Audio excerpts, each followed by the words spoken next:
आगामी लोकसभा चुनाव 2024 से पहले सत्ता में कई उलटफेर देखने को मिले हैं, जैसे कि नीतीश कुमार का इंडिया गठबंधन से नाता तोड़ फिर से एनडीए में शामिल होना। नीतीश कुमार के इस फैसले के बाद सियासत गरमाई थी और कई सियासी पंडितों ने इसे घाटे का सौदा बताया था। तो वहीं दूसरी तरफ बीजेपी, जेडीयू और एनडीए में शामिल अन्य दलों के नेता राज्यों की 40 में से 40 लोकसभा सीटों पर जीत का दावा कर रहे थे। लेकिन इन सब के बीच आने वाले लोकसभा चुनाव से पहले इंडिया टुडे सी वोटर ने देश की जनता का मिजाज जाना है और इस इंडिया टुडे के सर्वे मूड ऑफ द नेशन ने चौंकाने वाले खुलासे किए हैं। इस सर्वे में बिहार में नीतीश कुमार की पलटी के बाद बीजेपी के नेतृत्व वाले एनडीए को बिहार लोकसभा चुनाव में नुकसान होने की संभावना जताई है, तो वहीं आरजेडी और कांग्रेस को फायदा मिलने की उम्मीद है। जी हां, सर्वे में इंडिया गठबंधन की सीटें बढ़ने की उम्मीद है। बिहार में कुल 40 सीटें हैं। इंडिया टुडे सी वोटर के सर्वे के मुताबिक यहां एनडीए को 51.5% वोट शेयर मिलने का अनुमान है, जबकि इंडिया गठबंधन को 38% वोट मिलने की संभावना है।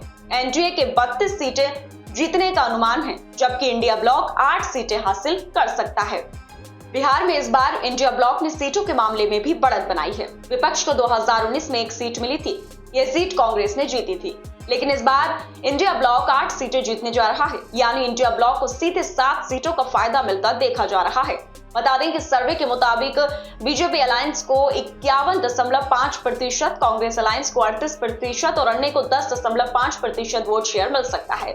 वहीं बीजेपी को 17, जेडीयू और एलजेपी दोनों गुट को 15, कांग्रेस को 1 और आरजेडी और लेफ्ट को 7 सीटें मिल सकती हैं।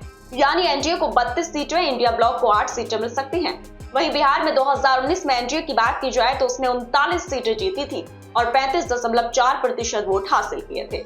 यूपीए ने 1 सीट जीती थी और 28.3% वोट हासिल किए थे। 2019 में बीजेपी ने 17, जेडीयू ने 16, एलजेपी ने 6 सीटें जीती थी, जबकि विपक्ष में सिर्फ कांग्रेस ने 1 सीट पर किशनगंज में जीत हासिल की थी।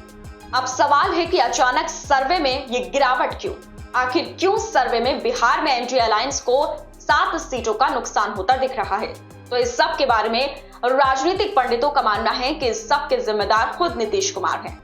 सरकार में लालू यादव फैमिली को लाने के लिए भी बीजेपी के कोर वोटर्स नीतीश कुमार से बहुत नाराज थे। कुछ समय पहले तक यही बीजेपी नीतीश कुमार को ही जिम्मेदार ठहरा रही थी, लेकिन अचानक नीतीश कुमार ने पलटी मारी तो बीजेपी ने भी स्वागत किया।